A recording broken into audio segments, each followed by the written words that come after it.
large numbers in 2018, because there has to be a stopgap measure to stop these crazy kind of things that are going on at the executive level.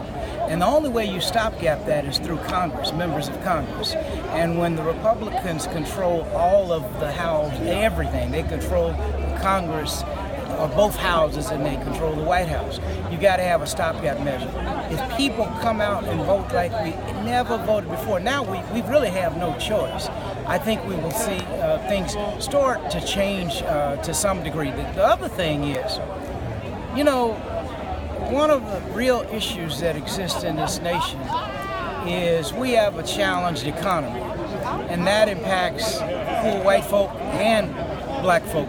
We are always disproportionately affected, but there are a whole lot of poor white folk who are engaged in this hostility. If people have opportunities and jobs, they're less likely to get involved in foolishness, but they become irrational and foolish when there are no opportunities. So somehow we've got to create opportunities for all, and then we've got to work to stamp out racism and all the isms, and you know, this is a great nation. And let me just say this. The reason I'm sure of that is because I guarantee you today in Houston, in Texas, all over Texas, there's hundreds of thousands of Americans who've gone down there to help.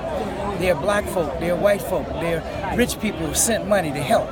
That's the spirit of who Americans are. When we are in crisis, we want to roll up our sleeves and help. Now, I'm not suggesting we need to stay in a crisis, but I'm saying the behavior that we exhibit during crisis is what needs to be exhibited throughout the year.